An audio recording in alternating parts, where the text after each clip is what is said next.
The Great Happiness. बुद्धं शरणं गच्छामि। उत्थानवतो सतिमतो सूचिकम्मासनि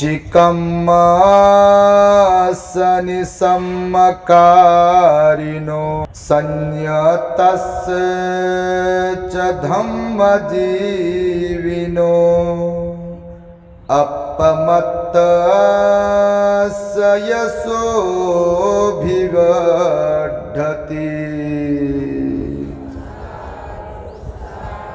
पूर्ण विश्वाला ज्यांनी सुख शांती मानवता तथा दुःख मुक्तीचा आर्य संदेश दिला, असे ते दुःख मुक्तीचे मार्गदाता दुःख मुक्त महामानव महान कारुणिक तथागत भगवान सम्यक संबुद्ध तथागतांनी आपल्या शुद्ध प्रज्ञेतून निर्मिलेला सद्धम्म आणि त्याच सद्धम्माचा गेली 2500 वर्षांपासून सातत्याने अहोरात्र प्रचार आणि प्रसार करणारा पूजनीय भिक्खू संघ या महान आणि सर्वश्रेष्ठ अशा त्रिरत्नांना प्रथमतः त्रिवार अभिवादन करतो, ज्यांच्या महान आणि असीम त्याग प्रभावामुळे आपल्याला जो हा अनमोल असा बुद्ध धम्म लाभला आणि ज्यांच्यामुळे आपल्याला हे एवढे मोठे वैभव प्राप्त झाले, असे महान युग प्रवर्तक भारतीय राज्यघटनेचे शिल्पकार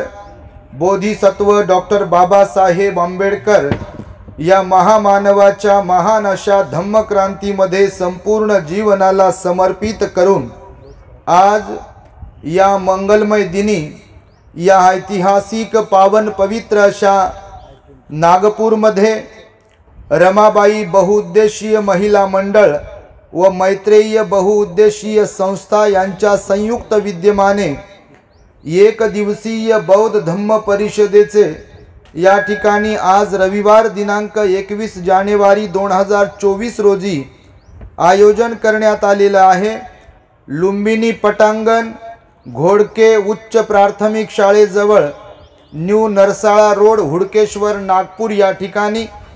तेव्हा या कार्यक्रमासाठी प्रामुख्याने उपस्थित असलेले ज्यांनी आताच आपणास सुंदर अशी धम्मदेशना दिली असे प्युरिटी ऑफ माइंड या यूट्यूब चॅनलचे संचालक पूजनीय भिक्खू धम्मबोधीजी थेरो, त्याचप्रमाणे ज्यांनी आपणास प्रारंभी धम्मदेशना दिली असे सर्च रिसर्च या यूट्यूब चॅनलचे संचालक पूजनीय भिक्खू यन धम्मानंदजी थेरो, या कार्यक्रमासाठी ज्यांनी आम्हाला गेल्या अनेक दिवसांपासून वारंवार फोन करून आग्रह केला, निमंत्रण दिले आणि ज्यांचा शुद्ध हेतू होता आपणास धम्मदेशना श्रवण करण्याची संधी मिळावी, हा अशा श्रद्धावान धम्म उपासिका जयश्रीताई गणवीर आणि त्यांना साथ देणाऱ्या बागडे ताई तथा सर्वच श्रद्धावान महिला मंडळ ज्यांनी या कार्यक्रमाला यशस्वी होण्यासाठी ज्या म्हणून प्रकारे योगदान दिलाय, वर्गणी दिली, दान केलाय, सहकार्य केलाय, श्रमदान दिलाय, त्या सर्वांच्या प्रती तथा आपल्या नागपुरातील विविध वस्त्यांमधून धम्मदेशना श्रवण करण्यासाठी उपस्थित असलेले आपण सर्व श्रद्धावान धम्म उपासक उपासिका बालक तथा बालिकांनो, तद्वतच दी ग्रेट हॅपीनेस या आपल्या यूट्यूब चॅनलचे सर्वच दर्शक, सर्वप्रथम तुम्हा सर्वांच्या प्रती मंगल मैत्री सद्भावना व्यक्त करतो आणि आपणा सर्वांच्या दुःख मुक्तीकरिता 2600 वर्षांपूर्वी तथागत भगवान बुद्धांद्वारा उपदेशिलेल्या धम्मोपदेशास प्रारंभ करतो। आपण सर्वांनी शांत, एकाग्र आणि श्रद्धायुक्त चित्ताद्वारे या अनमोल बुद्धवाणीला आपल्या हित सुखाकरिता श्रवण करावे, ग्रहण करावे। सकाळपासून आपण इथे उपस्थित आहात। खरं तर आयोजकांच्या मनाची अवस्था जर काल पाहिली असती तर प्रचंड टेन्शनवाली होती। गणवीरताई, बागडेताई आणि सगळ्याच महिला, त्यांना वाटलं बापा हा धुवाधार पाऊस आला, आता कार्यक्रम होऊ देते का नाही, हिवाळ्यात पावसाळा आला, हे जिथे तुम्ही बसलात हे दलदलयुक्त जमीन होती, परंतु या ठिकाणी मला वाटतं किती 11 गाड्या खत किंवा अजून काय काय मटेरियल आणलं कुठून कुठून, खडक वगैरे, आणि या ठिकाणी टाकलं. त्याला ते धुमसणं काय म्हणतात ते धुमसलं आणि खुर्च्या टाकण्यासाठी मजबूत बनवलं बघा. आणि त्यातल्या त्यात काम झाल्यावर पाऊस आला म्हणे. काम कंप्लीट केल्यावर पाऊस आला तर त्यांना कितीच टेन्शन आलं असेल याची आपण कल्पनाच करू शकतो. पण आता सकाळी जेव्हा मग आम्ही आलो तर गणवीरताई आणि महिला अशा धावतच आल्या, धाप टाकत वंदावी म्हणते, आणि चेहऱ्यावर असा आनंद उसळून मावेनासा झाला. एवढा आनंद त्यांच्या चेहऱ्यावरती होता बघा. आणि हे त्यांच्या श्रद्धेचं लक्षण आहे. तुम्हाकडे पण मी पाहतोय बऱ्याच वेळापासून तुम्ही बसलात आणि अजून येतच आहेत लोक. मला वाटलं बापा आता हे नागपूर आहे, इथे भरपूर लोक आपले आहेत आणि मोठमोठे लोक आहेत, अधिकारी आहेत, पैसेवाले लोक आहेत, तर सगळ्यांनाच इंटरेस्ट असेल का नाही. कारण ती उंदराची कथा तुम्हाला माहीत आहे, आपण सांगितलेली. सगळ्यांना चांगल्या गोष्टीचा काही इंटरेस्ट नसते.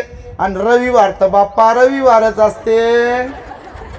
रविवारी तर बिलकुल असं एकदम कडता काढायचा असतो पूर्ण आठवड्याचा. आणि त्यामुळे रविवार असल्या कारणाने तुम्ही याल की नाही असं मनात थोडं थोडं वाटत होतं.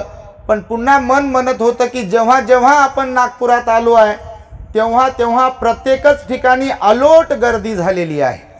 कारण लोकांमध्ये आता धम्म जागृतीची एक दीप ज्याला म्हणू, ज्वाला म्हणू, ती पेटलेली आहे आणि ती कायमस्वरूपी पेटलेलीच राहील आणि ती पुढे पुढे जाईल. यासाठी म्हणून तुम्हा सर्वांमध्ये असलेला हा उत्साह मी पाहतो आहे. म्हणून जे जे लोक बाहेरूनही आले आणि या एरियातूनही आले त्या सगळ्यांच्या प्रति मी विशेष मंगल मैत्री तर व्यक्त करेलच करेल. परंतु गणवीर ताई, बागडे ताई आणि ज्या ज्या महिलांनी पुढाकार घेऊन हा कार्यक्रम इथे यशस्वी करून दाखवला त्या सगळ्यांचं कौतुक म्हणून आपण सर्वांनी टाळ्यांच्या गजरांमध्ये त्यांचं स्वागत करावे. महिला काय नाही करू शकत त्याची ही प्रचिती आहे बघा. महिला काय नाही करू शकत. आणि मला वाटतं म्हणूनच बापा पुरुष पाठीमागेच बसले, महिला पुढे आहे. एखाद्या समाजातल्या किंवा एखाद्या घरातील महिला जर सुज्ञ असतील, शहाण्या असतील, हुशार असतील, सिलवान असतील, गुणवान असतील, शुद्ध आचरणवाल्या असतील तर नक्कीच त्या महिला बाबासाहेब म्हणाले कुटुंबाचंही कल्याणच करतील आणि समाजाचं, देशाचंही कल्याणच करतील. मला त्याची खात्री आहे म्हणाले बाबासाहेब. एखाद्या समाजाची प्रगती होईल की अधोगती होईल ह्याची जर कसोटी करायचं ठरवलं, ह्याची परीक्षा घ्यायचं जर ठरवलं तर बाबासाहेब म्हणतात ज्या समाजातील महिला सुशिक्षित असतील किंवा शुद्ध आचरणवाल्या असतील, सामाजिक धार्मिक कार्यामध्ये पुढाकार घेणाऱ्या असतील, निश्चितपणे त्या समाजाचं भलं झाल्याशिवाय राहत नाही. आणि बाबासाहेबांना अभिप्रेत असलेल्या महिला जर कोणत्या असतील तर मला वाटतं तुमच्यात बसलेल्या त्या महिला आहेत. म्हणून तुम्ही इथे एवढ्या मोठ्या संख्येने हा कार्यक्रम घडून आणला. जमीन जरी चिखलाची दलदलीची असली, इथे जरी काटेरी झुडपं असले तरी आता फुलासारखे सुगंध देणारे तुमच्यातली माणसं, उपासक उपासिका इथे तुम्ही बसून या परिसराचं नंदनवन केलेलं आहे बघा. आणि त्यामुळे मी तुमचं कौतुक करेल. ही ऐतिहासिक नागपूरची भूमी आहे. जेव्हा जेव्हा नागपूरला आम्ही येतो तेव्हा तेव्हा विशेष असा आनंद होतो बघा. सगळ्या खेड्यापाड्यात आम्ही आता जातोय, सगळीकडे फिरतोय, शहरातही जातो, खेड्यातही जातो. विविध प्रकारच्या मानसिकतेमध्ये असलेली लोक पाहायला मिळतात. काही ठिकाणी श्रद्धावान असतात आणि काही ठिकाणी कमी श्रद्धावान असतात. तर काही ठिकाणी बापा मले काय करायचं म्हणते, पैसे दिले मी, मला काय, जा तिकडे म्हणते, तुम्ही करून घ्या काय करायचं, असे लोक आहे. आणि काही ते बिलकुल वर्गणी नाही, सहकार्य नाही, काहीच नाही. तुम्हाला काय काम आहे, मोठ सुट्टेच काम करता म्हणे, देता मागता, पैसे मागत राहता म्हणते, कार्यक्रम घेता आणि त्यात काय पडलंय म्हणते. असे भेटले असतील बापा, तुम्हाला भेटले की नाही माहीत नाही. आणि तुम्ही तर बिलकुल तसे नाही, तुम्ही तर लई चांगले आहे बापा, म्हणून तर इथे आले तुम्ही. पण असे लोक असतात की नाही. तर बघा बाबासाहेबांनी एवढे अनंत उपकार आपल्यावरती केले. याच नागपुरात बाबासाहेबांनी आपल्याला बुद्ध दिला. हजारो वर्ष जो समाज धर्मापासून दूर होता, ज्यांना पायरीवरती ही धर्मस्थळाच्या येण्याची मुभा नव्हती, अधिकार नव्हता, ज्यांना सार्वजनिक ठिकाणी पाणी पिण्याचा अधिकार नव्हता, ज्यांना शिक्षणाचा अधिकार नव्हता, ज्यांना नोकरी करण्याचा अधिकार नव्हता, ज्यांना सोन्याचे चांदीचे हिऱ्या माणिक मोत्याचे दागिने घालण्याचा वापरण्याचा अधिकार नव्हता, ज्यांना सुंदर सुंदर आणि हे किमती वस्त्र अंगावरती परिधान करण्याचा अधिकार नव्हता, अशा मेलेल्या समाजाला बाबासाहेबांनी जिवंत केलं आणि हा समाज बाबासाहेबांनी सोन्यानं नटवला बघा. त्या बाबासाहेबांचे आपल्यावरती अनंत उपकार आहेत. आणि म्हणून मी तर म्हणतो भिक्खूंचं तर कर्तव्य आहेच आहे, भिक्खूंनी तर काम केलंच पाहिजे पूर्ण वेळ. त्या भिक्खूला दुसरं काय काम धंदा आहे खरं पाहिलंच. आता लोक बोलून दाखवतात कधी कधी, म्हणून हा शब्द वापरला. भंतेजी म्हणजे खरंच सांगा म्हणे, काही काही जे काम करत नाही काय काम धंदा आहे बरं म्हणे. मी म्हटलं बाप्पा खरंच आहे. आता तर ते लोकांची अपेक्षा आहे सगळ्यांकडून की काम करावं, प्रवचन द्यावं, कोणी ध्यान शिकवावं, कोणी प्रवचन द्यावं, कोणी विहार बांधावेत, कोणी म्हणजे सील पालन करावं, विनयानं राहावं, शिस्तीने राहावं. समाज आपल्याकडून आशा बाळगून आहे प्रत्येकजण ना, मी असो की कोणताही चिवरधारी असो. आणि साहजिकच आहे ना, धम्मरथाची 4 चाकं आपण म्हणतो का नाही. मग धम्मरथाच्या 4 चाकापैकी पुढची चाकं कोणती आहे. भिक्खू आणि भिक्खुनी. जबाबदारी आहे ना. पुढचे दोन्ही चाकं व्यवस्थित असतील तर मागे त्यांच्या पाठीमागे धावतील ना मागची चाकं. आणि उपासक उपासिका हे 4 चाकं आहेत. 4ही चाकांचं कर्तव्य आहे. त्यातलं एक चाक जर कमजोर असेल आणि पंक्चर झालं मग म्हणते बा तुम्हीच पाहून घ्या, आता काही नाही, 3 चाकं चाला तुम्ही. जमते का, चालेल का गाडी. 4 चाकी गाडी कशी चालेल. 4ही चाकांमध्ये असलेली हवा पण समान असावी लागते. 4ही चाकं व्यवस्थित असावे लागतात. पंक्चर जरी असेल किंवा हवा कमी जास्त असेल तर ते गाडी बरोबर चालत नाही. आणि म्हणून भिक्खूंचीही जबाबदारी आहे, भिक्खुणींची जबाबदारी आहे, उपासकांची आणि उपासिकांची ही जबाबदारी आहे. त्यामुळे प्रत्येकाने एका मनाने, एका दिलाने, प्रामाणिकपणे, इमाने इतबारे बाबासाहेबांच्या या काफिल्याला पुढे आणि पुढे घेऊन जाण्यासाठी अविरत झटलं पाहिजे. बाबासाहेबांचं फुकटचं खाल्लं नाही पाहिजे. तुला फुकट दिलं या सारं असं म्हणू ऐकू त्याच्यावर नाचते, पण त्यातला बोध घेत नाही की गायक म्हणू काय लागला, तो कवी लिहू काय लागला. कसं समजत नसेल बरं नाचणाऱ्याला. त्याच्यावर नाचतात बघा, नाचतात एकाच दिवशी आणि नंतर बेशुद्ध. तुम्ही नाही बापा, तुम्ही लय चांगले, पण असे नाही का लोक. असे आहे ना लोक बिलकुल जयंतीला थाट माट मला पान फुलं वाहा म्हणते. नटलेत थटलेत आलेत कुठून कुठून, भारी भारीचे कपडे घेतलेत, मेकअप केलाय आणि लाव म्हणते गाणं. कसा लावत नाही म्हणते, मी वर्गणी दिली म्हणते. आणि कोण म्हणते डीजे लावू नको म्हणून. कोणी सांगितलं म्हणते डीजे लावू नको, आणि म्हणते माझी वर्गणी मला परत द्या म्हणते. आणि बाकीच्या नाही सांगते देऊ नका रे म्हणते वर्गणी कोणी. बापा असे पण आहेत आपल्यात. दुसऱ्याकडे बोट करण्यात काय अर्थ हो. कुंपणात शेत खात असेल तर दुसऱ्यांना दोष देण्यात काय अर्थ आहे. आता सध्या तेच तर होत आहे. कुंपणात शेत खात आहे. नुसतं नाव ठेवणं, निंदा करणं, हे चुकीचं केलं म्हणून काय उपयोग आहे. कृती कार्यक्रम काय आहे आपला. कृती कार्यक्रम पाहिजे ना. केवळ गाणे ऐकले म्हणजे किंवा गाणे म्हटले म्हणजे गाण्यावर नाचलो म्हणजे होईल का सगळ्या गोष्टी बरोबर. त्यासाठी कृती कार्यक्रम करावा लागेल, नियोजन करावं लागेल, प्लॅनिंग करावं लागेल. त्या दिशेने आपल्याला पाऊल वाटचाल करावी लागेल, मार्गक्रमण करावं लागेल. आणि त्यासाठी आपल्याला पैसा, वेळ आणि बुद्धिमत्ता ह्या 3 गोष्टी प्रत्येक व्यक्तीला, जो स्वतःला आंबेडकरवादी जय भीमवाला म्हणेल तो भिक्खू असो, भिक्खुणी असो, उपासक असो की उपासिका असो, तरुण असो की तरुणी असो, श्रीमंत असो की गरीब असो, त्या प्रत्येक व्यक्तीला गरज आहे. त्या प्रत्येक व्यक्तीची आवश्यकता आहे बाबासाहेबांच्या कामासाठी. आणि त्या प्रत्येक व्यक्तीनं 3 गोष्टी दिल्या पाहिजे बाबासाहेबांच्यासाठी. त्या कोणकोणत्या. एक तर पैसा, दुसरी गोष्ट वेळ आणि तिसरी गोष्ट आपली बुद्धिमत्ता. ट्रिपल टी आहे त्याच्यामध्ये. टॅलेंट आहे, ट्रेझर आहे आणि टाइम आहे.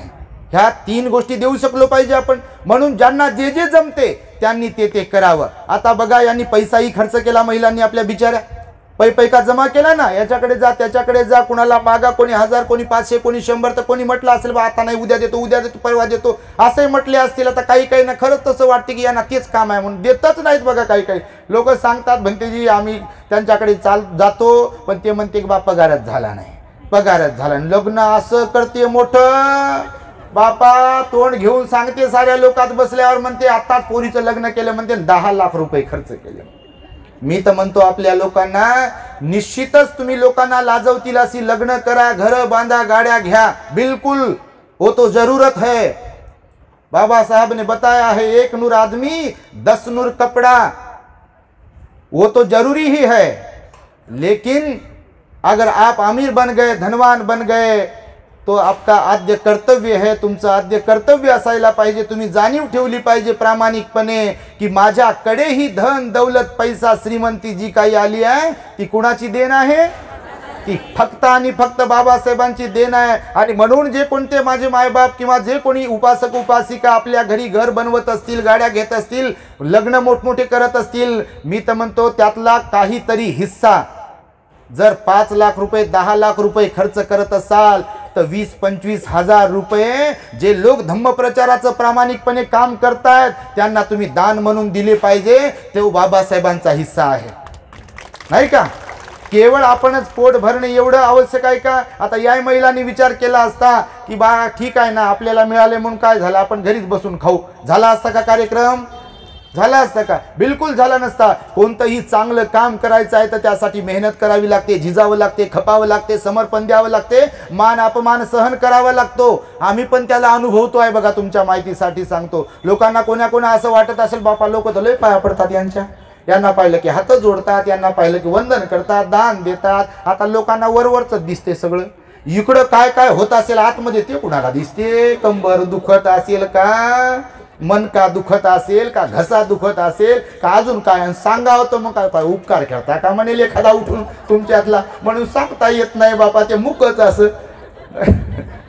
तर खरंच गोष्ट अशी आहे, चांगलं काम करणाऱ्यांना त्रास होतो, पण बाबासाहेब म्हणाले जे काम आपण करतोय ते जर चांगलं असेल तर त्यासाठी होणारा त्रास हा वाया जात नाही. इतिहास जेव्हा लिहिला जाईल तेव्हा तुमची नोंद त्या इतिहासामध्ये होईल की हे जिवंत होते, बाकीच्यांची नोंद होईल बाकीचे सगळे मेलेले होते, माहिती आहे तुम्हाला. आणि म्हणून इथे जीवन मिळाल्यानंतर तुम्हाला जिवंत राहून जगायचंय की मरून राहून जगायचंय, कुणावर डिपेंड आहे, कुणावर अवलंबून आहे. आणि म्हणून बाबासाहेबांच्या प्रत्येक व्यक्तीने, मुलाने, लेकीने, लेकाने जागृत असायला पाहिजे, सावध असायला पाहिजे, आपला वेळ दिला पाहिजे. आणि म्हणून मला पुन्हा पुन्हा आपल्या गणवीरताईचं, बागडेताई आणि त्यांच्या साथ देणाऱ्या सगळ्या महिलांचं कौतुक वाटते की त्यांनी एवढा सुंदर कार्यक्रम घडवून आणला बघा. सगळ्याच माझ्या आया, सगळ्याच माझ्या बहिणी, सगळ्याच महिला जर अशा एकवटल्या आणि भिसीतून वेळ काढून जर इकडं घुसल्या बापा भिसीसाठी, तर लय मर. आज यांच्याकडे मीटिंग आहे, त्या दिवशी काही विहारात आल्या आणि मी म्हटलं बाई तुम्ही उशिरा आल्या कसं काय बरं? रोज वेळेवर. म्हणते जी आमची भिसीची मीटिंग होती म्हणे. मी म्हटलं बापा बरं आहे, भिसीची मीटिंग होती तर भिसीचा कार्यक्रम करा. काय काय भिसी असते ते काही माहीत नाही आम्हाला, तर भिसी काय असते ते करा भिसी. परंतु भिसीसाठी जसे एकत्र येता तसे असे सामाजिक धार्मिक कार्य करण्यासाठी सुद्धा तुम्ही चंग बांधला पाहिजे आणि एकत्र आले पाहिजे, तरच बाबासाहेबांना अभिप्रेत असलेले कार्य होईल. आणि एकदा हात पाय थकण्याच्या अगोदर आपण वेळ देऊ शकलो पाहिजे बघा, बुद्धी देऊ शकलो पाहिजे, कारण हे नश्वर आहे, क्षणभंगूर आहे का नाही? डोळे कामातून गेल्यावर, तोंड कामातून गेल्यावर, हातपाय कामातून गेल्यावर समजा नंतर इच्छा झाली हा मी काम करायला पाहिजे होतं, काय काम करायला पाहिजे होतं? ढेकळाचं काम केलं नाही, काही नाही. नंतर एकदम एजबार झाल्यावर सगळं व्हॅलिडिटी संपल्यावर म्हणते मी जायला पाहिजे. म्हणजे काय करतो बाबा येऊन इकडं, काय उपयोगच नाही ना, नुसतं येऊन बसण्यात काय अर्थ आहे का? वाईट नका वाटू देऊ, पण खरंच सांगा तुम्ही, जोपर्यंत बुद्धी काम करते, स्मरणशक्ती चांगली असते, जोपर्यंत बोलता येते, ऐकता येते, तोपर्यंत चांगलं काम करू शकतो, चांगल्या ठिकाणी जाऊ शकतो, चांगली चर्चा करू शकतो का नाही? पण हे कामातून गेल्यावर मग काय करू शकतो आपण? कुठंच जाऊ शकत नाही. त्या दिवशी काय म्हणे भंतेजी, खूप इच्छा आहे मला बुद्धगयेला येण्याची तुमच्या बरोबर, पण काय करावं मी भंतेजी, मला चालताच येत नाही बापा. मी म्हटलं बापा आता मी माझ्यावर एक दिवस वेळ येईल, मला चालता येणार नाही, त्याच्यात काय मोठी गोष्ट. तुमचा चान्स हुकला तर असे चान्स हुकवू नका, हे तुम्हाला मी सांगतो आहे, कारण हे वेळ पुन्हा येत नाही बघा. जीवनात संधी पुन्हा पुन्हा भेटत नाही. तारुण्यातच तारुण्य आहे, म्हातारपणाकडे गेल्यावर कोणती क्रीमन, कोणता मलमन, कोणत्या गोळ्यान काही लावा याला बापा. एकदा हे कान लुळलुळे झाले, इथं सुरकुत्या पडल्या, दात पडले, डोळे खोल खोल गेले, हे पांढऱ्याचं निळं, निळ्याचं हिरवं पिवळं करू करूच परेशान, पण ते काय तारुण्य येत नाही. त्याला येते का? तुमच्यात बसलेलं कोणी असेल याला रंग लावू लावू परेशान होणारे, पण ते पूर्ववत होते का? तरुण होते का माणूस? होत नाही बघा. आणि म्हणून वेळ पुन्हा पुन्हा येत नाही, संधी पुन्हा पुन्हा भेटत नाही. आणि त्यामुळे हे नश्वर होण्याच्या अगोदर, हे वाया जाण्याच्या अगोदर, थकण्याच्या अगोदर, खाटेवर खंगून जाण्याच्या अगोदर या देहाचाही बुद्ध बाबासाहेबांच्या कार्यासाठी आपण वापर केला पाहिजे. विहारात गेलो पाहिजे, बुद्धगयेला गेलो पाहिजे, अशा कार्यक्रमांचं आयोजन केलं पाहिजे, पुढाकार घेतला पाहिजे, मान अपमानाला महत्त्व दिलं नाही पाहिजे. बाबासाहेबांना किती त्रास झाला हे कोणाला माहीत नाही, आपल्यातल्या कोणाला माहीत नाही. माहीत नाही तुम्हाला कोणाला? कितीतरी सिरियल, कितीतरी चित्रपट पाहत असाल तुम्ही, पुस्तकं वाचत असाल, भाषण ऐकत असाल की बाबासाहेबांचे लेकरं गेले, रमाई गेल्या, कमी वयामध्ये गेल्या का नाही? मग एवढं बाबासाहेबांनी आपल्यासाठी संपूर्ण जीवन कुर्बान केलाय, समर्पित जीवन जगले बाबासाहेब, स्वतःसाठी जगले नाही. जरी वकील होते, बॅरिस्टर होते, प्रोफेसर होते, स्वतःचा विचार केला काय फक्त? आणि आपण तर बापा म्हणते बाल्या बाल्या बाल्याची माय, 10x10च्या खोलीत आम्ही, आणि समाज गेला म्हणते चुली. तुम्ही नाही बापा, तुम्ही लय चांगले. पण असे आहे का नाही लोक? बिलकुल असे, बिलकुल विचार करत नाही. त्यांनी विचार केला पाहिजे. 3 मुले, मुलगी, पत्नी मातीमध्ये गेली, तरी त्या युगंधराने पर्वा नाही केली पर्वा? बिलकुल पर्वा केली नाही हो त्या बाबासाहेबांनी आपल्यासाठी. आपल्याला हे सोन्याचे दिवस येण्यासाठी किती किती बाबासाहेब झिजले, थकले, परेशान झाले. त्यांचाही गुडघा फ्रॅक्चर झाला होता, कमरेचा त्रास होता, मणक्याचा त्रास होत होता, डायबिटीजचा त्रास होत होता. बिलकुल बिनाकामाचा आपल्यासारखा एखादा माणूस आणि बाई असती तर ते कारण सांगते, म्हणते लय कंबर दुखते, म्हणते मी काय येत नाही, म्हणते गुडघा दुखते मी काय येत नाही, डायबिटीज झाला मी काय येत नाही, बीपीचा त्रास होते मी काय येत नाही. केवळ नोकरी, शिक्षण बाल्याच्या मायेसाठीच घातलेलं असते. पहा तुम्हाला सांगतो, जीवनभर. मी तर म्हणतो रिटायर्ड झाल्यावर तरी यावं का नाही, तरी येत नाही, तरी घरातच इंटरफिअर करत राहतात. काही तुम्ही नाही बापा, पण काही लोक घरातच इंटरफिअर करतात. मी म्हणतो बापा रिटायर्ड झाल्यावर तरी इकडे यायला पाहिजे, वेळ दिला पाहिजे ना, बुद्धिमत्ता खर्च केली पाहिजे. तुम्ही जर कुठल्या नोकरीत असाल, ज्या कुठल्या डिपार्टमेंटला तुम्ही होतात, त्या डिपार्टमेंटला, त्या क्षेत्रात जाणारे आपले गरीब दीन दुबळ्यांचे जेवढे विद्यार्थी आहेत त्यांना तुम्ही शिकवा. तुम्हाला जबाबदारी दिली ना बाबासाहेबांनी. तुम्ही महिला असाल, तुमच्याकडे कोणतं टॅलेंट आहे तर आपल्या होतकरू मुलांना, मुलींना तुम्ही शिकवलं पाहिजे ना. बिलकुल ते ज्ञान वाया नाही गेलं पाहिजे.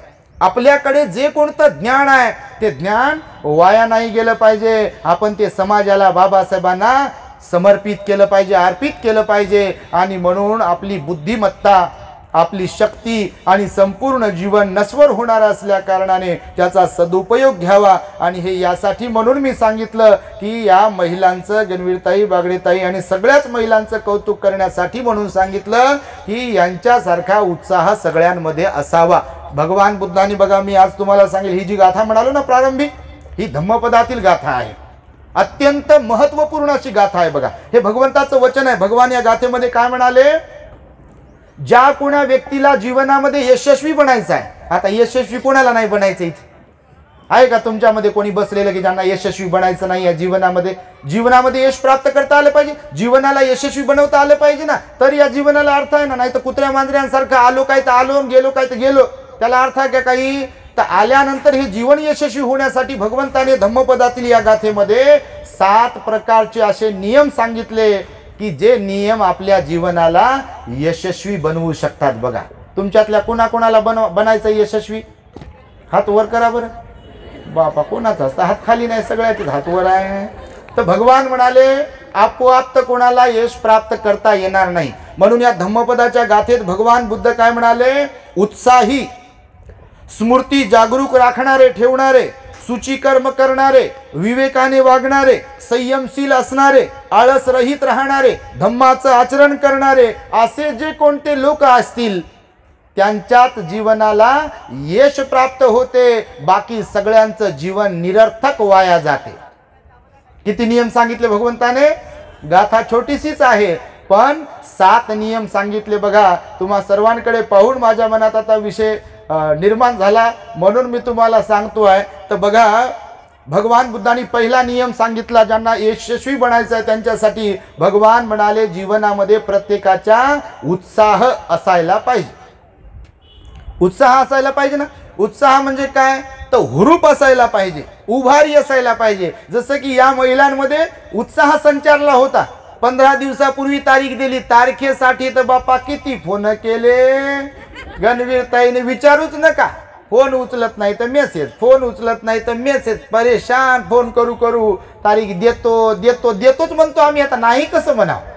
फोन करणारे लोक खरंच एवढे फोन करतात, विचार प्रत्येकाला वाटते की आमच्याकडे आले पाहिजे, आमच्याकडे आले पाहिजे. म्हणून ताईंनी पण खूप फोन केले आणि तारीख द्या तारीख द्या. तर तारीख आता अशात दिली बघा, त्यांना खरं तर वेळही मिळाला नाही आणि त्यातल्या त्यात पाऊस आला होता. आणि पुन्हा मग त्यांचं टेन्शन वाढलंच असेल की खरंच का आता काय होते काय होते. पण आता सकाळी भोजन करताना मी म्हणालो की आज येत नाही पाऊस कार्यक्रम होईपर्यंत, म्हणून टेन्शन घेऊ नका आणि खरंच येणार नाही पाऊस. त्यामुळे उत्साह असला पाहिजे बघा असा महिलांसारखा. किती सुंदर डेकोरेशन केलं. जेव्हा मी आलो बघितलं बघा, मला खूपच आनंद झाला. तिथे बघा ती कमान वगैरे लावली, बोधी वृक्ष ठेवला, तोही डेकोरेट केला सुंदर प्रकारे. इकडे आपला धम्मध्वज आहे बघा, हे धम्मध्वजाला पण डेकोरेशन केलंय त्यांनी मस्तपैकी. स्टेजवरती पण बघा सोफा ठेवला, ही पूजा बघा सुंदर मांडली आहे. इथे पण परिष्काराचं साहित्य वगैरे, अजूनही त्या कॅन्डल जळत आहे फुलांमध्ये, त्या आपल्या प्लेट्समध्ये फुलं वगैरे ठेवलेली आहे.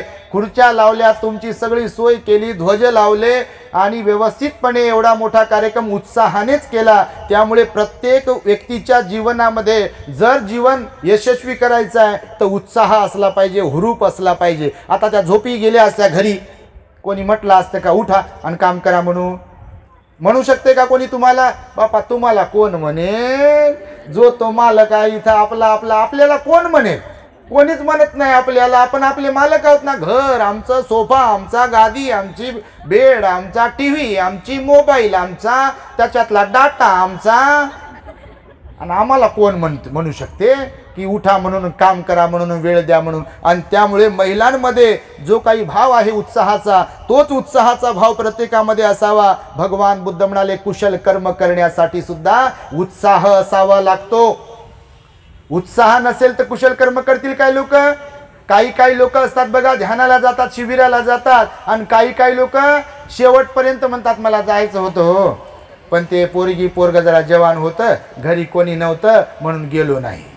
आणि ते पोरं लहान असताना म्हणते ते लहान होते, शाळेमध्ये पाठवावं लागते, घेऊन जावं लागते, आणावं लागते, तेव्हा जाणं झालं नाही. नंतर म्हणते पोराचं लग्न आहे म्हणते, नंतर म्हणते सुनबाई गरोदर राहिली किंवा लेक गरोदर होऊन इकडं आली म्हणते. पुन्हा म्हटलं की म्हणते मग आता ते लेकराला पुन्हा एक झाले, त्याला सांभाळायला कोणी नाही म्हणते. आणि त्या पोरीला सुनेला काही कळत नाही म्हणते, बाळांपण झाल्यावर कसं काय करावं ते अनुभवी आपण आहे तर आपल्याला थांबावं लागते म्हणते. पुन्हा म्हणते ते लेकरू मोठं होताना आता लेकरू मोठं आहे तसे सांभाळायला कोणीच नाही म्हणते. असं म्हणता कंबर कामातून जाते, डोळे कामातून जातात, कान कामातून जातात, दातही कामातून जातात आणि हातपाय कामातून जातात. आणि एखाद्या वेळेस बटन टपकन दबते आणि सगळं असंच राहून जाते पहा. त्याच्यामुळे तुम्ही ह्याच्यातून बोध घ्या की जीवनामध्ये यशस्वी जीवन जगायचंय तर कोणता नियम पाळायचा? पहिला उत्साह असला पाहिजे, हुरूप असला पाहिजे. चला आपल्याला विहारात जायचं आहे, चला आपल्याला ध्यानाला जायचं आहे, चला आपल्याला शिबिराला जायचं आहे, चला आपल्याला धम्मदेसना ऐकायची आहे, तर उत्साह पाहिजे ना. आता उत्साह नसतात आले असते का तुम्ही? पण कुठून आलात? आता लांबून आलात तुम्ही. उत्साह नसतात आले असता का तुम्ही? बिलकुल नाही. उत्साह, इंटरेस्ट आहे तुमच्यामध्ये, हुरूप आहे तुमच्यामध्ये, जोश आहे तुमच्यामध्ये आणि म्हणून तुम्ही आलात. भगवंताने सांगितलं की चांगले काम करण्यासाठी, कुशल कर्म करण्यासाठी आपल्यात असावा लागतो तो म्हणजे उत्साह. समजलं का? धम्म कार्य करण्यासाठी काय असावं लागते? उत्साह. आणि म्हणून सगळेच लोक धम्म कार्य काय करत नाहीत का? उत्साह नाही सगळ्यांमध्ये तुमच्यासारखा बापा. तर उत्साह असला पाहिजे का नाही? बाबासाहेब म्हणाले मला भारत बुद्धमय करायचा आहे. कोणाला म्हणाले? या इतरांना म्हणाले की आपल्याला म्हणाले? आपल्याला म्हणाले की नाही? पण आपलं गणित असं होते काहींचं, आपल्याला सोडून भारत बुद्धमय केला पाहिजे लोकांनी. भंतेजींनी पण काम करावं, मी नाही. भंतेजींनी काम करावे, लोकांनी काम करावं, पण मी नाही. आपल्याला सोडून असते आपण काही करायचं तर, कोणतं कर्तव्य पार पाडायचं तर लोकांनी करावं. विहार लोकांनी बांधावं, स्टेज लोकांनी सजवावं, खुर्च्या लोकांनी ठेवाव्यात, सगळ्याच गोष्टीच्या बाबतीमध्ये लोकांनी करावं. वाटते तर खरं आपल्याला की भारत बुद्धमय झाला पाहिजे, पण आपलं काय योगदान आहे त्यासाठी? हा प्रश्न आहे का नाही? अगर हमको ऐसा लगता है कि भारत बुद्धमय बनना चाहिए तो अपना क्या कर्तव्य है? हम भी तो बाबा साहब के बच्चे हैं ना, तो हर किसी का यहाँ पर कर्तव्य होगा और होना चाहिए। अपना कर्तव्य होना चाहिए कि हम क्या दे रहे हैं समाज को। बाबा साहब का काम होना चाहिए, इसलिए हम क्या दे रहे हैं। खाली जय भीम बोलने से होगा क्या भारत बुद्धमय? आप ही बताओ, सिर्फ जय भीम बोलने से भारत बुद्धमय हो सकता है? हम सिर्फ वर्गणी दे रहे हैं जयंती के लिए भारत बुद्धमय हो सकता है? भारत को अगर बुद्धमय बनाना हो तो उसका प्लानिंग है, उसका नियोजन है। और मैं तो कहता हूं कि जिस किसी को ऐसा लगता है कि भारत को बुद्धमय बनाने के लिए भंते जी लोगों ने काम करना चाहिए, उपासक लोगों ने काम करना चाहिए, कोई किसी संगठन ने काम करना चाहिए, तो उस हर किसी को मैं बताना चाहूंगा कि जिसको भी ऐसा लगता है कि बाबा साहब का काम होना चाहिए, तो उसने खुद अपनों से शुरुआत करनी है। खुद के घर को बुद्धमय बनाना होगा पहिले, तो भारत बुद्धमय होगा।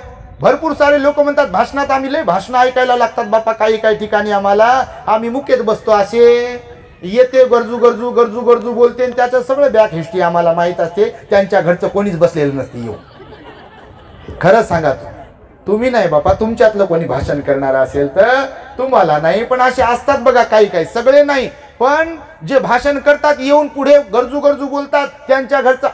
मागेच एका ठिकाणी कार्यक्रम होता आणि एक भाषण करणारी व्यक्ती, आता भाषण कोणाला येत नाही, तुमच्यातही बसलेले 99% भाषण करणारे, माईक आल्यावर तर बाबा घंटाभर बोलाल तुम्ही, बाबासाहेबावर बुद्धावर कोण नाही बोलू शकत। तर ते एका ठिकाणी परिषदेतच होतो आम्ही, ते एक जण असं ते बोलत होतं की म्हणे बाबासाहेबांनी सांगितलं, आता ते आम्ही जिकडं म्हणजे वावरतो त्याच एरियातला होता वक्ता वक्ता वक्ता वक्ता हो वक्ता ऐकलं वक्ता। तर ते माईकवर बोलत होते, आम्ही भंतीजी लोक असे बसले होते। आता भंतीजी आम्ही सोबतच राहतो ना, जिकडे राहतो तिकडे पण असं थोडंफार त्यांचे विहार वेगळे आहे, आपलं विहार वेगळं आहे, जिथं राहतो तिकडे औरंगाबादला। तर मग आता आपल्या एरियातल्या लोकांची ओळख असते ना आपल्याला, पूर्ण परिसर जरी समजायचं तर ओळख असते, हुडकेश्वर मध्ये कोण कुठं काय करते काय नाही ते काम करते। तर ते भाषण करणारे ते वक्ता म्हणून ते प्रसिद्ध होते सगळीकडे, आहे आताही प्रसिद्धच आहे। तो भाषण तावातावाने बोलतात बापा लोक, तो ते तावातावाने भाषणात बोलता बोलता म्हणे की बाबासाहेबांनी सांगितलं आपल्या समाजाला कुटुंबासह दर रविवारी विहारात गेलं पाहिजे। मी असं पाहिलं त्यांच्याकडे, ते स्वतः जिंदगीत कधी विहारात येत नाही, ज्या घराजवळच विहार असून घरचं तर कोणीच येत नाही। आता मला सांगा, त्यानं सांगावं कोणत्या तोंडाने? उपयोग आहे का काही सांगून? खरं सांगा, आता मी अशा गोळ्या घालतो तर ते मग लागतात गोळ्या, तर ते सगळ्यांनाच करून आण, पण त्याची काय आवडत नाही। ज्यांना आवडत असतील त्यांना आवडतील, पण सगळ्यांना थोडी आवडतात। असे लोक जे असतात ते सगळ्यांनाच आवडत नाही। मी तर म्हणतो बाबासाहेब आहे म्हणूनच काही लोकांना ज्यांना आवडत नव्हते तर म्हणूनच आवडत नसतील, कारण ते बोलायचे तर डिरेक्टली बोलत असतील। भगवान बुद्ध काय सगळ्यांनाच भगवान बुद्ध आवडत होते असं म्हणू शकतो का आपण? भगवंताच्या काळामध्ये सुद्धा काही लोक असे होते की भगवान बुद्ध स्पष्टोक्त होते, सत्याला धरून बोलणारे होते, वागणारे होते, म्हणून काही लोकांना ते आवडत नव्हते। म्हणून जरी भगवान श्रावस्तीमध्ये राहिले किंवा अन्य नगरांमध्ये राहिले, काही लोक भगवंताला भेटण्यासाठी गेले नाही शेवटपर्यंत। काही लोकांनी कधीच भोजनदान दिलं नाही, काही लोकांनी कधी हात जोडले नाही, काही लोकांनी कधी कुशलक्षेम विचारलं नाही, काही लोकांनी कधीच सहकार्य केलं नाही। बाबासाहेबांच्याही संदर्भात तेच घडलेलं आहे, तुमच्या माहितीसाठी घडलं नाही? नानकचंद रत्तूकडे रडले की नाही बाबासाहेब? रडले की नाही?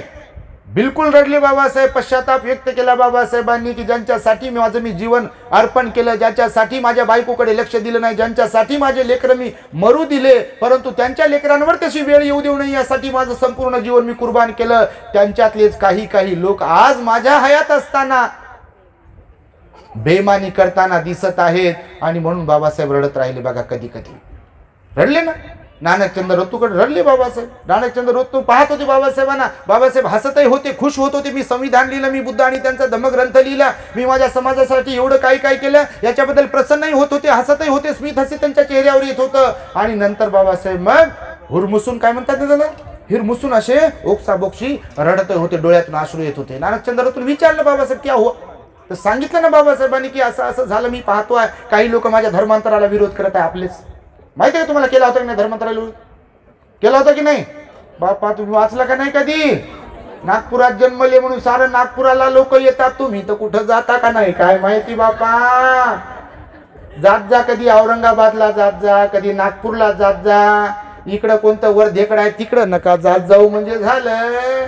ते भंतेजी म्हणे, भंतेजी काय सांगू तुम्हाला, ते गेलं म्हणे मरून, अजून एक जन्मलं म्हणे नागपुरात. आपल्याच लोकांची गर्दी म्हणे तिकडं. तुम्ही नाही तसे बापा, तुम्ही लय चांगले, तुम्ही तर बौद्धच आहे, तो विषय नाही. पण तिकडे जाणारे जे कोणते आहेत, तर पहिला कोणता तुम्हाला नियम सांगितला, उत्साहाचा नियम सांगितला. तो लक्षात ठेवा की आपल्यात उत्साह असला पाहिजे चांगले काम करण्यासाठी, बरं का. नाही तर बापा वाईट काम करण्यासाठीचा उत्साह काही कामाचा नाही. नाही तर लुटण्यासाठी, ठकवण्यासाठी, फसवण्यासाठी, चोऱ्या करण्यासाठी, मारामारी करण्यासाठी पण तो उत्साह असते लोकांमध्ये, नसते काय?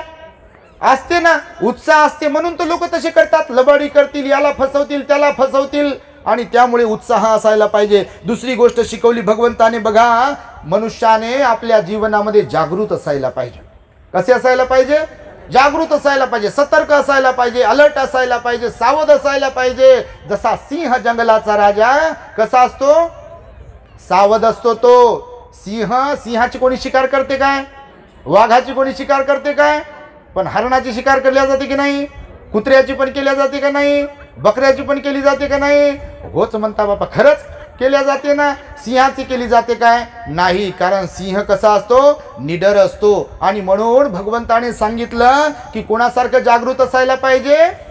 सिंहासारखं जागृत असायला पाहिजे. आपण सदैव पुण्यकर्म करण्याच्या बाबतीमध्ये जागृत असायला पाहिजे आणि कुशल कर्म करण्याच्या बाबतीतही जागृत असायला पाहिजे. पंचशील पालन करण्याच्या बाबतीत जागृत असायला पाहिजे. पंचशीलेच्या विरोधामध्ये आपलं वर्तन बनणार नाही, ठरणार नाही. ह्याच्यासाठी आपल्याला जागृत असावं लागेल. बोलताना आपण काय बोलतोय, कुणाशी बोलतोय, काय बोलायला पाहिजे, काय नाही बोलायला पाहिजे, जागृत असायला पाहिजे. या शरीराने जे कोणतं कर्म करतोय ते कर्म करताना सुद्धा पुण्यकर्म करतोय की पाप कर्म करतोय, कुशल कर्म करतोय की अकुशल कर्म करतोय, यासाठी काय असावं लागेल? आपल्याला जागृत असावं लागेल. बसल्या बसल्या आपण झोपू लागलो की ऐकू लागलो, यासाठी काय करावं लागेल? जागृत. तुम्ही नाही बापा, तुम्ही कुठे झोपाल? सांगतो जसं काही काही ठिकाणी आम्ही असे बसलेले असतो, कोणीतरी भाषण करते आणि लोक सणा ढर ढर घोरतात बापा. मी म्हणतो घरीच काहून नाही थांबले, घरीच झोपायचं असतं, इथे कशाले आले? तुम्ही नाही झोपत आहे, तुम्ही तर बाबा एकदम प्रसन्न चित्ताने ऐकत आहात. म्हणून भगवान बुद्ध म्हणाले, दुसरा कोणता नियम पाळला पाहिजे? मनुष्याने सदैव जागृत असायला पाहिजे. बाबासाहेबांच्या लेकरांनी सुद्धा जागृत असायला पाहिजे. पण हकीकतमध्ये सगळेच लेकर आहेत का जागृत? नाही आहे जागृत. म्हणून तर ही देशाची अशी परिस्थिती बनत आहे बघा. जागृत नसल्यामुळे मी नेहमी सांगतो, एक ना धड भाराभर चिंध्या आहे. आमका अध्यक्ष, टमका अध्यक्ष, पाळलाना अध्यक्ष, गल्लीतच एकाच गल्लीत 10 अध्यक्ष आहेत. तुमच्याकडे आहे का नाही माहीत नाही, पण लय ठिकाणी असे म्हणजे अध्यक्ष म्हणजे बापा तुमच्यात कोणी बसलेला असेल तर म्हणेल बा मलाच म्हणू लागले का काय? तुम्हाला नाही बापा, तुम्हाला सोडून जे म्हणजे बिना कामाचे आहेत त्यांच्यासाठीची गोष्ट चालली आहे. आणि म्हणून बघा, सदैव आपण जागृत असायला पाहिजे. बाबासाहेब म्हणाले, जागृतीचा विस्तव तुम्ही कधीही विझू देता कामा नये. जर जागृतीचा विस्तव तुम्ही विझू द्याल तर मागचे दिवस येण्यासाठी वेळ लागणार नाही. आणि आज कशी परिस्थिती आहे हे मी तुम्हाला सांगण्याची गरज नाही आहे. लोकांनी खोट्याचं खरं करून दाखवलेलं आहे आणि खऱ्याला लोक खोटं ठरवत आहेत. हे मी तुम्हाला विस्ताराने सांगण्याची गरज नाही आहे. म्हणून कवीनं वामनदादाने म्हटलं बघा, जाग असाव हे भीमाचं पिल्लू, जाग असाव पुढारताना कधी कुणाच्या माग नसाव, पुढारताना कधी कुणाच्या मागे नसाव, जाग असाव हे भीमाचं पिल्लू, जाग असाव पुढारताना कधी कुणाच्या मागे मागे नसाव, जाग असाव. खरं की खोटं? मुख्यच बसले तुम्ही, गाणं ऐकायला तर लय आवडते बापा.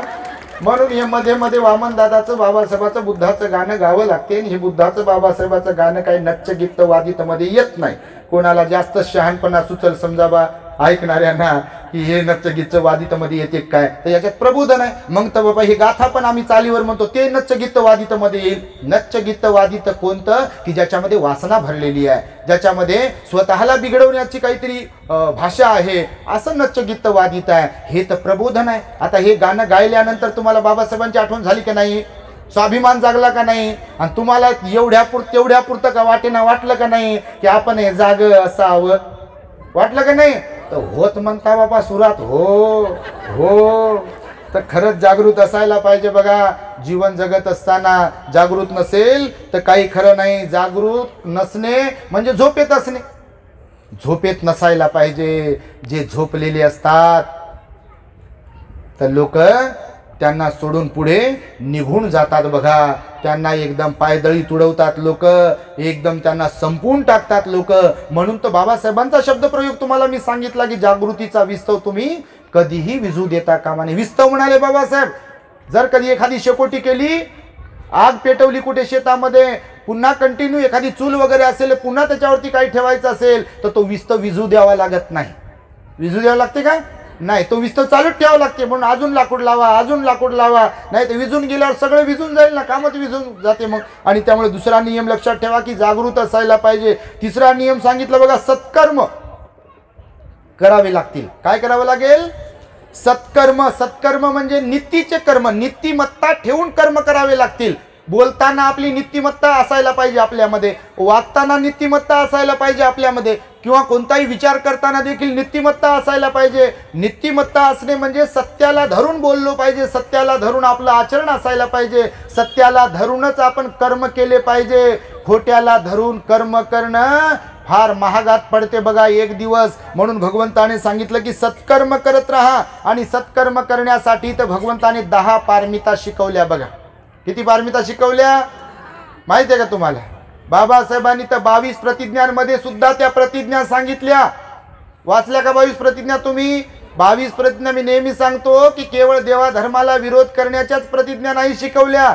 तुम्ही 22 प्रतिज्ञा वाचत वाचत खाली याल तर तुम्हाला लक्षात येईल की बाबासाहेब म्हणाले भगवान बुद्धांनी सांगितलेला अष्टांग मार्गाचा मी अवलंब करेल, हे पण लिहिलं बाबासाहेबांनी. त्यानंतर मी भगवान बुद्धांनी सांगितलेल्या 10 पारमिता पाळेन, हे पण लिहिलं बाबासाहेबांनी. मी बुद्ध धम्माच्या विरुद्ध विसंगत असं कोणतंही आचरण करणार नाही, हे पण लिहिलं. लिहिलं की नाही? वाचलं की नाही? होच म्हणता बापा. वाचत राहा. वाचाल तर वाचाल, नाही तर आम्ही काय सांगावं. तर त्यामुळे सत्कर्म करा. भगवंताने सांगितलं सत्कर्म म्हणजे काय, तर 10 पारमिता पाळल्या पाहिजे, पुण्यकर्म केलं पाहिजे. त्याच्यामध्ये दान शिकवलं, शील शिकवलं, उपेक्षा, नैष्कर्म, वीर्य, शांती, सत्य, अधिष्ठान, करुणा आणि मैत्री, ह्या 10 पारमिता शिकवल्या बघा. आपल्या आधी ग्रेट हॅपीनेस चॅनलवरती ते विस्ताराने आहेत एक एक पारमिता. तुम्ही आपल्या चॅनलला जर फॉलो करत असाल तर एक एक पारमिता विस्ताराने शिकवली आपण. एका पारमितेचं एक एक स्पीच केलेलं आहे, एक एक लेक्चर केलेलं आहे.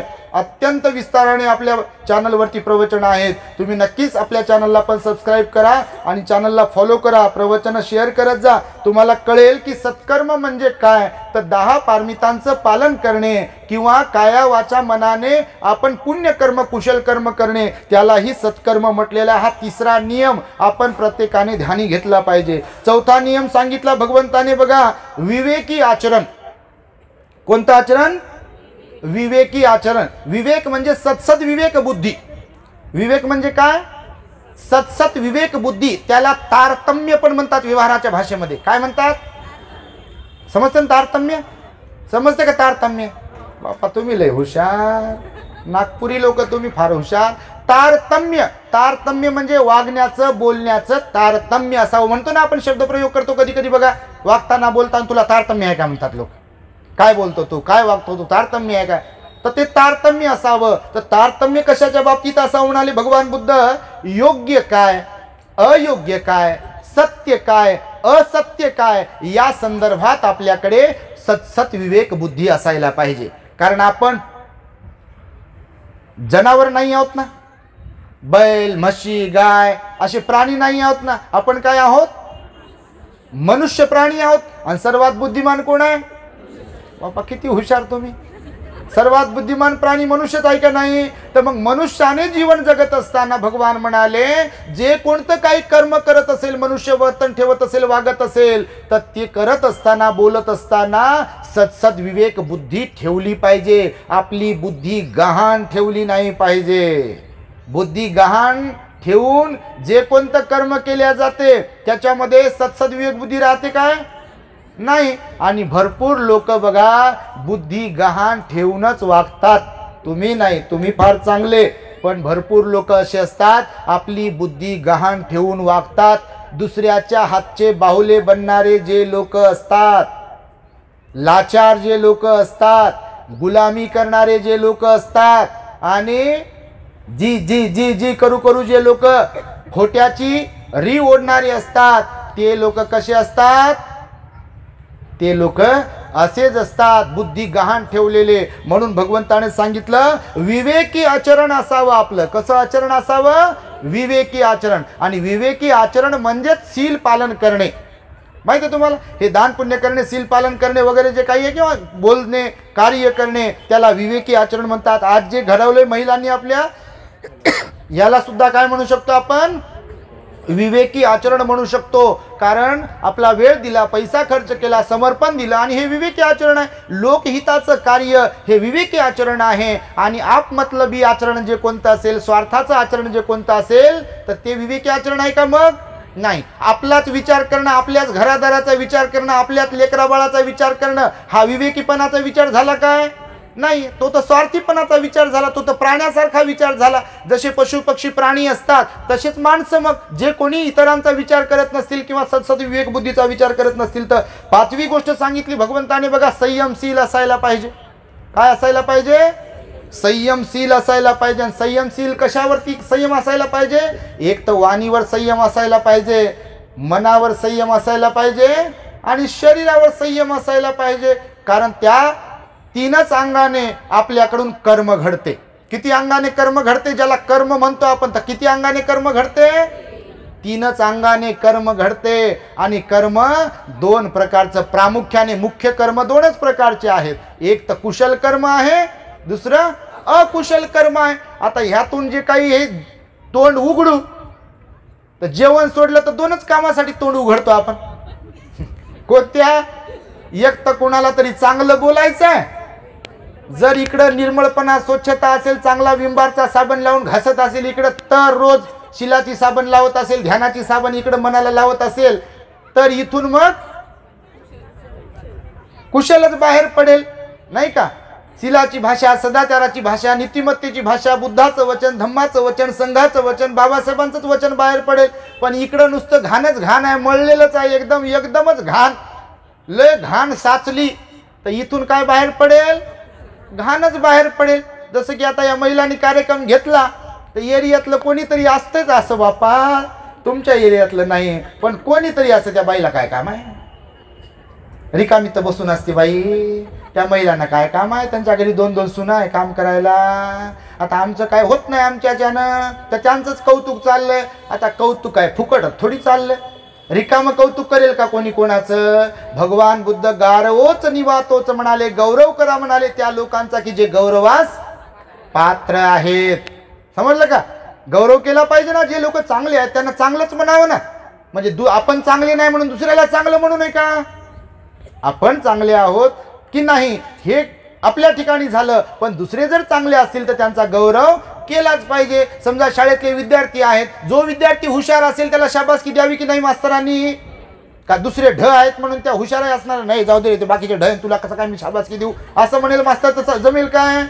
मुलांचं मध्ये उत्साह संचारेल का? मुलं पुढे जातील का? अभ्यास करतील का? म्हणून शाबासकीची थाप पण दिलीच पाहिजे. मग तुमच्या लेकरांना असो, शाळेतल्या लेकरांना असो, का कोणालाही असो, जे गौरवास पात्र आहेत, कौतुकास पात्र आहेत, त्यांचा गौरव केलाच पाहिजे. त्यांच्यामध्ये उत्साह संचारेल. म्हणून मी पुन्हा पुन्हा तुमचा गौरव करतो, तुमचं सर्वांचंच कौतुक करतो. आणि त्यासाठी म्हणून भगवान बुद्ध म्हणाले संयमशील असायला पाहिजे काया वाचा मनाने. हा 5वा नियम आहे. 6वा नियम सांगितला बघा, आळस रहित राहावे मनुष्याने. कसे राहावे? आळस रहित राहावे. आता मी तुमच्याकडे पाहू लागलो, डोळे उघडून प्रवचन देऊ लागलो, तुमच्यात कोणी जांभई देत नाही पहा. हा प्लस पॉइंट आहे. नाही तर काही काही ठिकाणी मी पाहतो बसलेले ते खरे, पण जांभी देऊ देऊ देऊ देऊ बाकीचं सगळं वातावरण पण तसंच बनवते. आणि जांभई ही संसर्गजन्य असते, एकानं दिली की बाकीच्या नाही येते. आणि मग गुंगी येते, कैफ येते, नशा चढते आणि मग जाग्यावरच असे डुलक्या मारते. पहा, तर तुम्ही तसे नाही बापा, तुमच्यामध्ये तर लयच उत्साह आहे आणि म्हणून प्रसन्न चित्ताने तुम्ही धम्माचे देशना ऐकत आहात. तर भगवंताने सांगितलं मनुष्यामध्ये आळस असता कामा नये. मनुष्यात आळस असला की मनुष्य काम करू शकत नाही. आळस हा आपला शत्रूच असतो, खरोखरच शत्रू असतो. बघा कोणत्याही बाबतीमध्ये आता ज्यांना लोकांना सकाळी उठण्याचा आळस असेल त्या लोकांना प्रॉब्लेम्स आहेत. जे लोक रात्री झोपत नाहीत त्यांना प्रॉब्लेम्स आहेत. जे लोक दिवसाला झोपतात रात्रीला जागे राहतात त्यांना प्रॉब्लेम्स आहेत का नाही? होच म्हणू शकता तुम्ही. तसे नका करू म्हणजे झालं. रात्रीला झोपायलाच पाहिजे, दिवसाला जागायला पाहिजे. कोणत्याही बाबतीमध्ये आपण आळस रहित असायला पाहिजे. नाही तर दरवाजा लावायचा तुम्हीच लावा, दरवाजा उघडा राहील पण तुम्हीच लावा म्हणते. एवढा आळस करत असतील काही लोक तर बापा कशाचा आळस करत असतील काही सांगता येत नाही लोकांना. भगवंताने सांगितलं तेव्हा की आपण आळस रहित असलो पाहिजे, तर आपल्याला यश प्राप्त होईल, तर आपल्या वाट्याला विजय येईल, तर आपण सुखी बनू, तर आनंदी राहू. जर आळसी असलो की मग नाकावरची माशी उठत नाही आपल्या. बसू द्या म्हणते तिला, मी थोड्या वेळानं हुसकावतो म्हणते तिला. तुम्हाला कासवाची सशाची कथा माहित आहे ना? बघा तुम्ही, हे आळसासाठी एक मोठी प्रेरणादायी मोटिवेशनल स्टोरी आहे. ती कशाची? कासवाची आणि सश्याची. आता कासवाची गती जास्त की सश्याची गती जास्त? कोणाची? आणि जिंकते कोण? काऊन?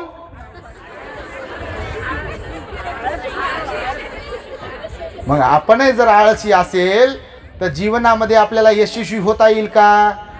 यश प्राप्त होईल का? मग समाजही आळशी असेल तर होईल का? विजय प्राप्त करेल का? कोणीतरी करावं काम. समजा भंतेजी लोकांना वाटलं कोणीतरी द्यावं प्रवचन, आपलं काम नाही, किंवा तुम्हालाही वाटलं कोणीतरी कार्यक्रम आयोजित करावा आणि मग आपण जाऊ तिथं बसू आपण असं तसं, तर होईल का काम?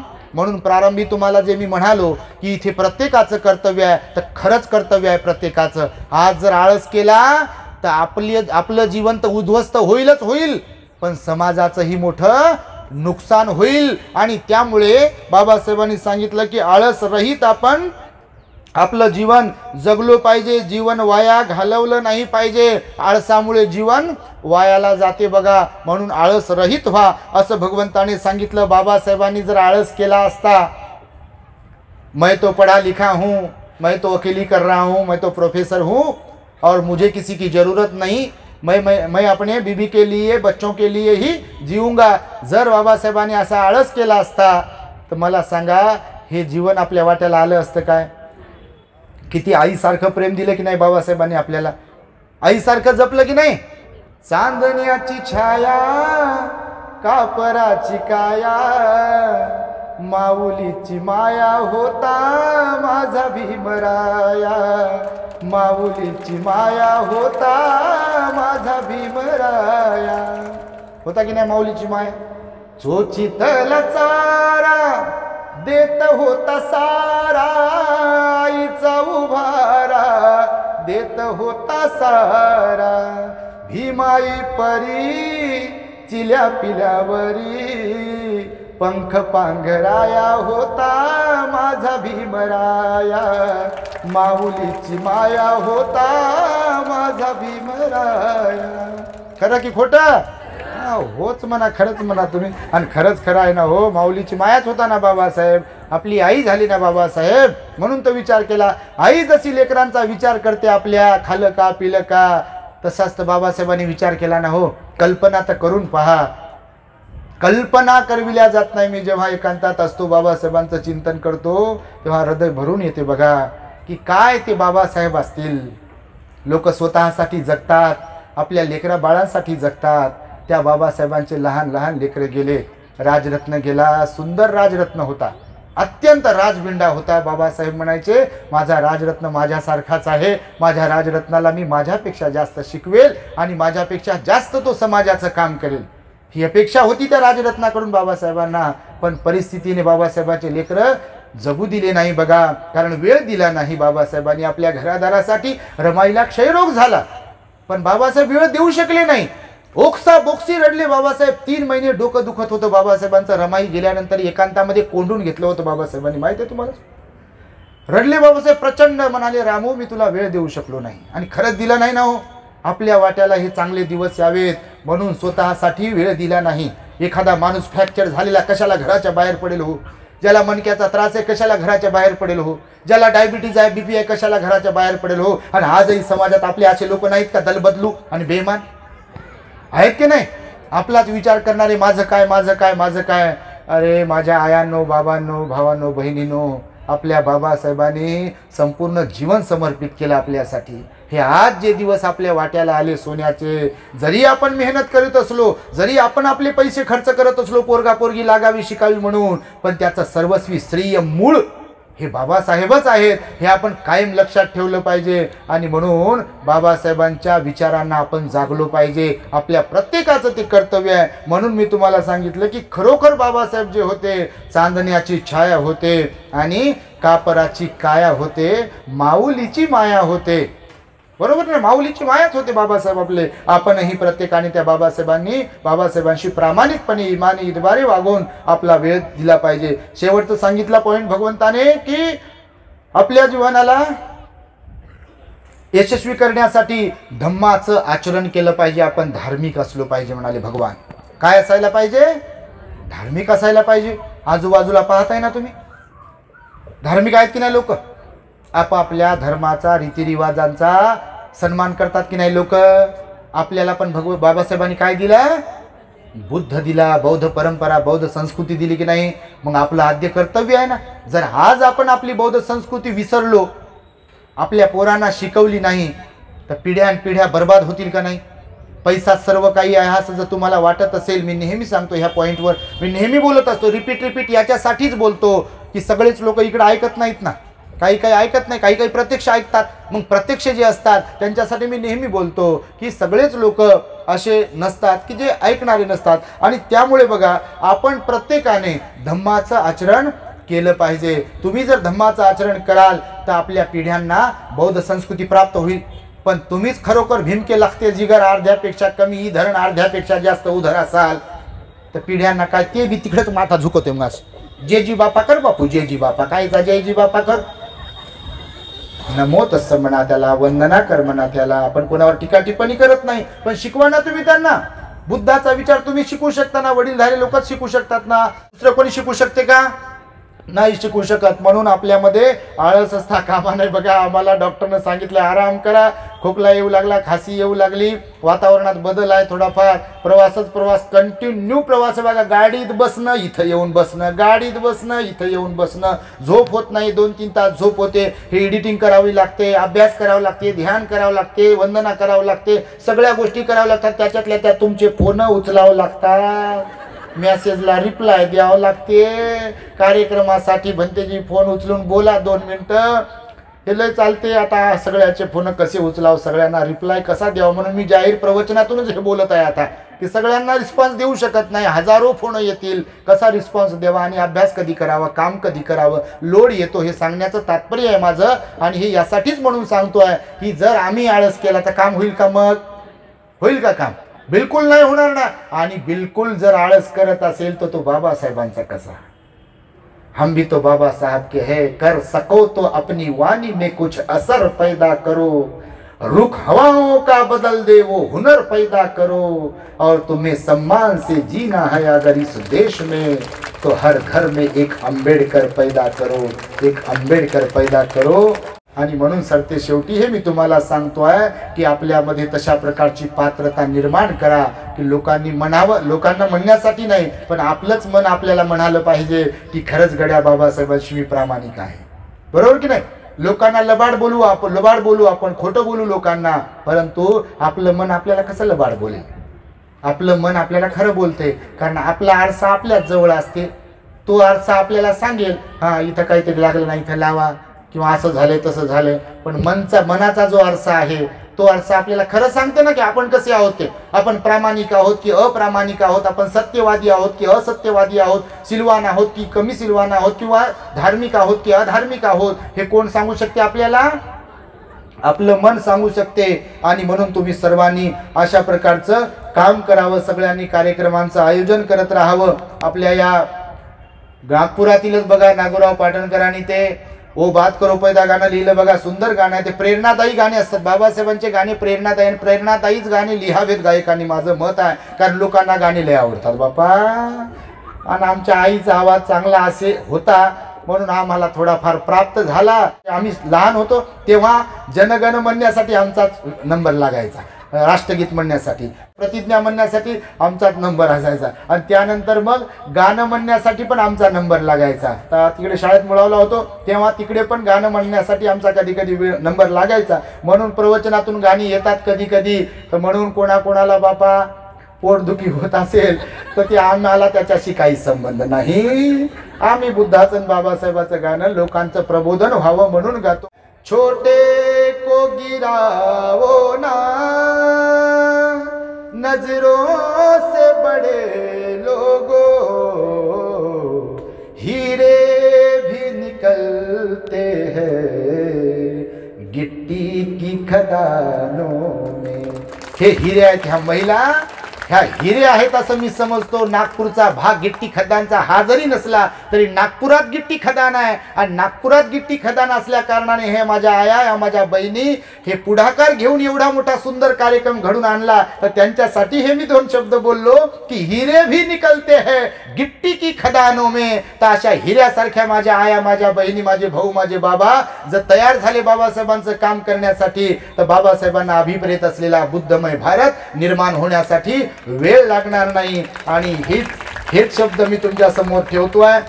सर्वांकडून एक अपेक्षा व्यक्त करतोय की आपण सर्वांनी आमच्या चॅनलला सबस्क्राईब करावे, प्रवचन लाईक करावेत, शेअर करत राहावेत. आपल्याकडे जेवढे व्हॉट्सअप ग्रुप असतील त्या सगळ्या ग्रुपवरती प्रवचन शेअर करत राहावेत. आणि अशा प्रकारच्या कार्यक्रमांचं आयोजन करून बुद्ध धम्माच्या प्रचारासाठी सहाय्यक बनावे अशी अपेक्षा व्यक्त करून पुनश्च एकदा मी आपल्या इथे रमाबाई बहुउद्देशीय महिला मंडळ व मैत्रीय बहुउद्देशीय संस्था यांच्या संयुक्त विद्यमाने हा जो काही अत्यंत महत्त्वपूर्ण एक दिवसीय बौद्ध धम्म परिषदेचा कार्यक्रम आज इथे आयोजित केलेला आहे, तेव्हा सगळ्या माता भगिनींसाठी, महिला मंडळासाठी, आयोजकांसाठी, गणवीरताई, बागडेताई यांच्यासाठी विशेष मंगल मैत्री व्यक्त करून माझ्या शब्दांना मी इथे पूर्ण विराम देतो. भवतो सब मंगलम रक्षन्तु सब देवता सब बुद्धानुभावेन सदा सुखी भवन्तु ते. भवतु सब मंगलम रक्षन्तु सब देवता सब धम्मानुभावेन सदा सुखी भवन्तु ते. भवतु सब मंगलम रक्षन्तु सब देवता सब संघानुभावेन सदा सुखी भवन्तु ते.